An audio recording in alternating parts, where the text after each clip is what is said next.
l'argent pour aller à l'hôpital. Ça, ce sont des complaintes. Mais ce n'est pas des prières.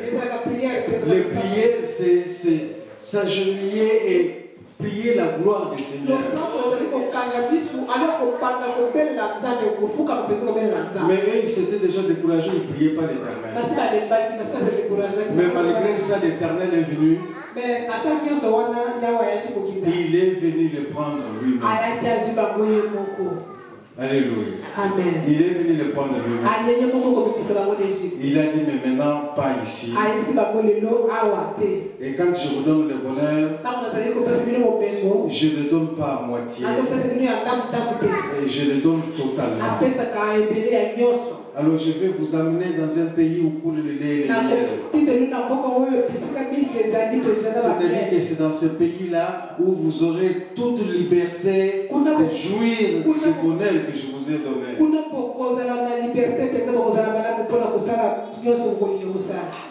Parce qu'ici vous ne pourrez pas le faire. Vous ne pourrez pas fêter à l'honneur de l'Éternel. Vous ne pourrez pas prier pour glorifier mon nom parce que je vous ai réapparu maintenant.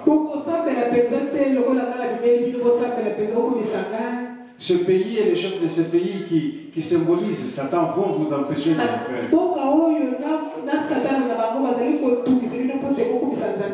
Alors je vous amène dans votre pays. Alléluia. Amen. Et quand l'Éternel vient nous prendre,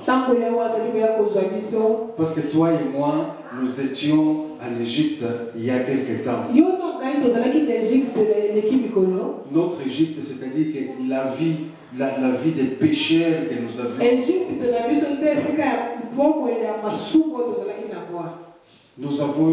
Nous étions dans la mort. Alors nous avons eu une grâce extraordinaire.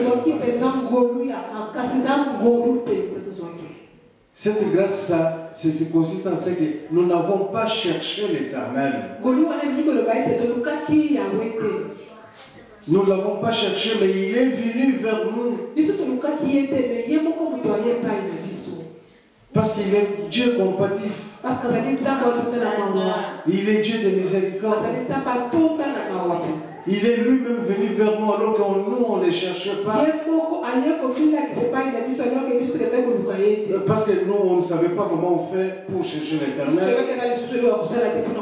On ne savait même pas qu'on peut chercher l'Éternel.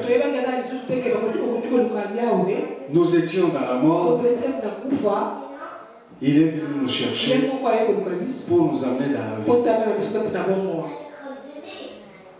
Et maintenant nous vivons. Alors il nous amène dans le pays où coule le lait et le miel. Le pays où coule le lait et le miel, c'est dans son église. Là où nous sommes maintenant. C'est le pays où coule le lait et le miel. Parce que ici, tu peux glorifier le nom de ton éternel Dieu. Parce que ici, tu peux chanter ton Dieu. Ici, tu peux crier à haute voix, Abba Père. Alléluia. Amen. Mais si tu étais par exemple dans un ministère quelconque, tu n'as même pas le droit de citer le nom de Jésus. Tu seras licencié sur le champ. Et quand tu regardes les murs des écoles, on a enlevé tous les crucifix et toutes les images de Jésus qui existaient à l'époque.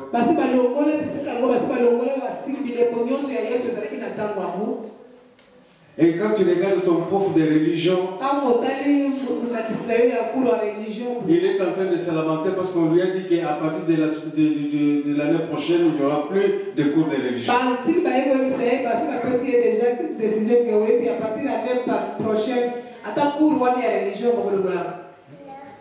Alors on dit que Noël c'est la fête du petit Jésus. Alors maintenant, ils sont en train de voir s'il y a moyen de changer le nom de Noël, mettre un autre nom, pour qu'on ne pense même pas à Jésus. Alléluia. Amen. Alors ça, c'est l'Égypte. C'est de là que le Seigneur est venu nous chercher. Et il nous a amenés dans le pays où courait le miel, dans son église. Alléluia. Amen. Voici la miséricorde que l'Éternel. Une miséricorde extraordinaire. Alors il a dit, allez-y. L'Éternel, il connaissait le chemin pour partir d'Égypte et vers le pays où coulait le miel.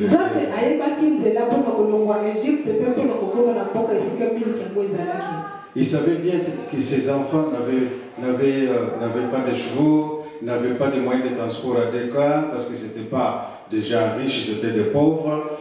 Et alors, il y avait un chemin plus court qui partait d'ici, d'Égypte, jusque dans le pays où coulait le miel.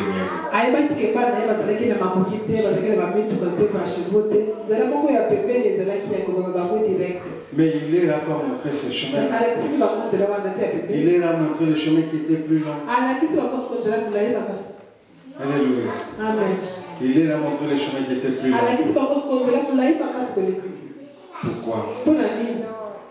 D'abord, parce qu'il voulait que cette distance-là lui serve du temps de dispensation de sa parole. C'est-à-dire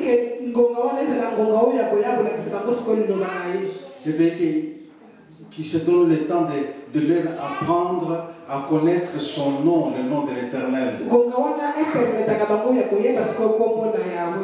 Parce que s'il y en avait là-bas qui priaient Dieu, ils priaient Dieu mais sans connaître réellement quel est le nom de Dieu. Connaître le nom de Dieu, c'est-à-dire que sans savoir exactement quelle est la capacité de ce Dieu-là que nous prions, qu'est-ce qu'il a fait pour nous, qu'est-ce qu'il peut faire pour nous.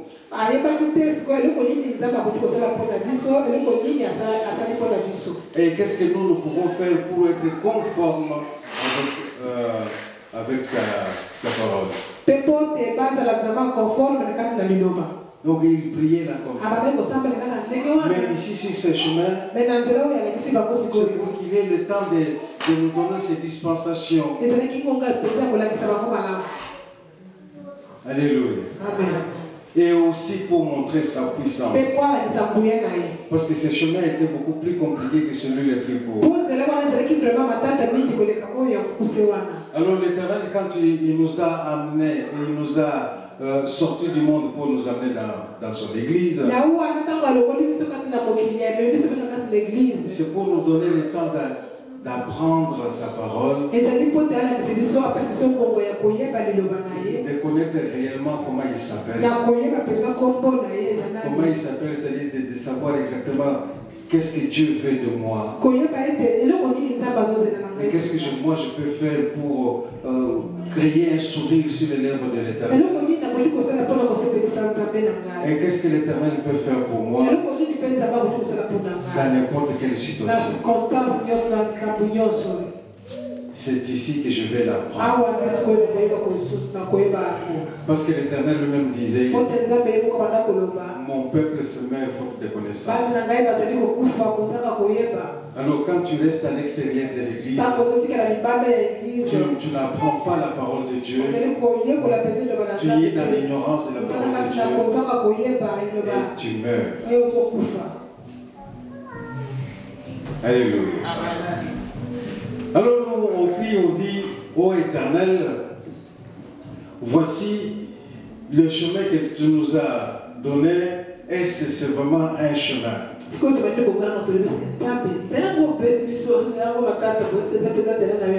Est-ce que c'est le chemin qui mène à la vie? Mais regarde cette mer qui s'étend devant nous.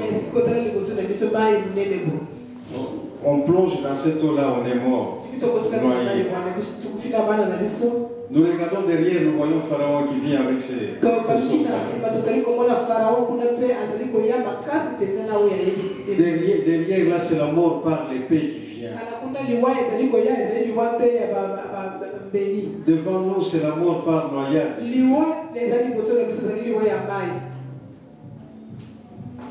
L'Éternel dit, je vous ai amené ici où la situation est ainsi difficile pour manifester ma gloire dans vos problèmes. Pour manifester ma gloire. Comme le frère là qui on a dit qu'il a 6 mois.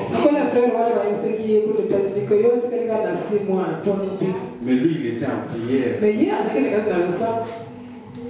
Nous ne savons pas ce qu'il a dit à son père. Mais nous savons qu'il était en prière. Et son père s'est manifesté dans son père. Alléluia. Amen. Il s'est manifesté dans son vie.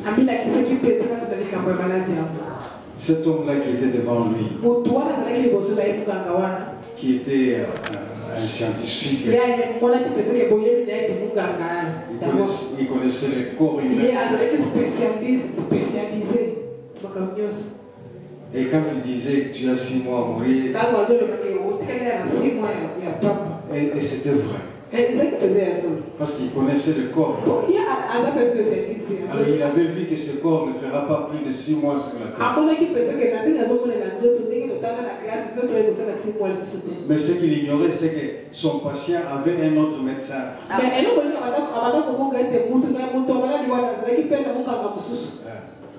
Alors le médecin de son patient là, lui, il faut lui trouver un autre nom parce qu'il est plus que le médecin.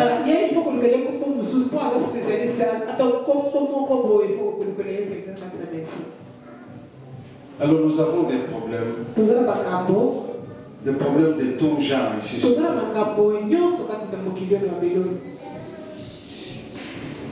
Tu as ces problèmes-là. Des problèmes que tu connais. Les problèmes des maladies. Les problèmes des papiers. Les problèmes administratifs. Des problèmes professionnels. Toutes sortes de problèmes. Alors ces problèmes-là, tu les mets entre les mains de l'Éternel. Et tu gardes dans ta foi la parole qu'il t'avait dite. Il avait dit, ne te lamente pas, moi je combattrai pour toi. Alors souviens-toi aussi qu'on l'appelle dans le livre d'Ésaïe chapitre 9, on l'appelle le fidèle. On l'appelle le fidèle pourquoi? Parce qu'il veille sur sa parole pour l'accomplir.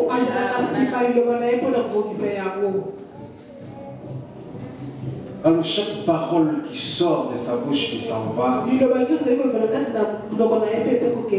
cette parole-là va accomplir les desseins de l'Éternel, les pensées de l'Éternel avant que cette parole-là.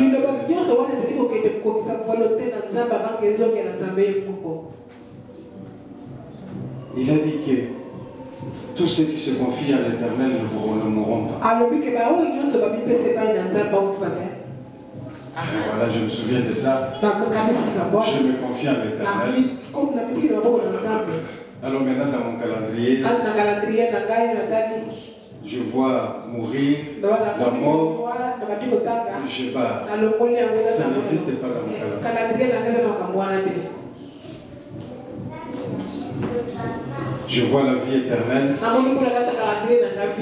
Je l'entoure bien avec mon fluo pour que ça se voit, que tout œil regardera là, il va voir vie éternelle. Parce que celui qui vit en moi, il est éternel. Alors moi aussi, je suis éternel. Alléluia. Amen. Mais Satan ne dort pas. Il veille jour et nuit pour venir te nuire. Parce qu'il sait gérer de nuire à tout ce qui appartient à Jésus. Toi et moi, nous appartenons à Jésus. Alors nous sommes la proie de Satan. Alors, la Bible déclare que tout celui qui vient pieusement en Jésus-Christ sera persécuté. Alors, puisque nous sommes pieusement en Jésus-Christ, alors il vient pour nous persécuter. Par jalousie, parce qu'il sait que nous sommes destinés à être des citoyens de la Nouvelle Jérusalem.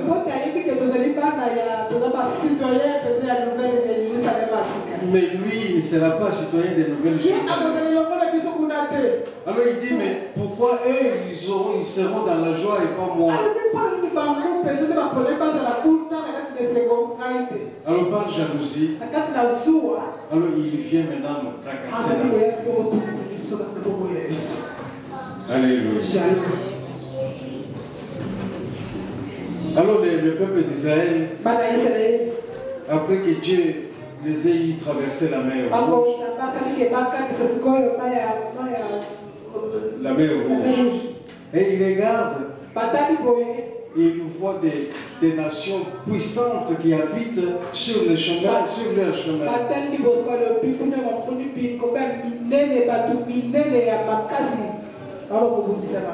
Les Amoréens, les Philistins, les consorts, ils habitent sur leur chemin là. Et ces gens-là, ils ont d'autres dieux que les dieux d'Israël. Et à cause de ça, ils n'aiment pas les enfants d'Israël. Alors ils entendent dire que voilà, les enfants d'Israël vont passer par ici pour aller dans leur pays. Ça ne peut pas se faire. S'ils passent par ici, nous allons les massacrer. Alors maintenant, nous, le peuple d'Israël, nous sommes composés de vieux messieurs, de vieilles femmes, des jeunes hommes, mais des jeunes hommes fatigués parce que toutes ces distances-là à pied. On n'est pas même de nous battre contre ces gens-là. Et qu'est-ce que l'Éternel fait? L'Éternel dit, écoutez-moi. Moi, je passe devant vous. Devant vous, je vais chasser les Amoréens. Je vais chasser les Philistins. Je vais chasser les Hittites et tout le monde. Et vous, vous viendrez tout simplement pour passer. J'aurai déjà déblayé. Alléluia. Amen. Il dit, tous ceux qui viennent vivre pieusement Jésus-Christ seront persécutés. Ça c'est toi et moi. Puisque nous vivons pieusement Jésus-Christ. Alors l'Éternel dit, laisse-moi passer devant toi. Alors, le problème que tu as, allez, il est balayé. Il passe encore le problème. Il est balayé. Et il va trouver l'autre. Il est balayé. Et toi tu viens. Tu passes à l'église. Alléluia. Amen. Alors, On a écrit ici sur ton front. Plus que vainqueur. Plus que vainqueur. Acclamons le Seigneur.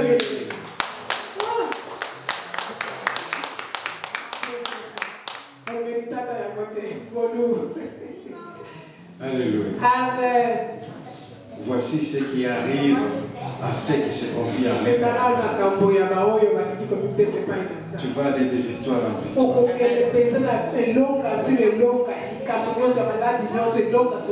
Alors ceux qui te combattent seront confus.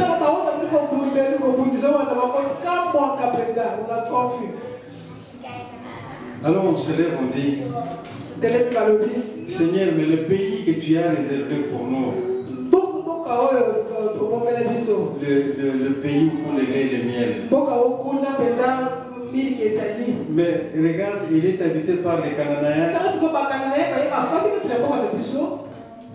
C'est un pays des Cananéens. Et c'est ici que toi tu voulais qu'on vienne. Alors le Seigneur dit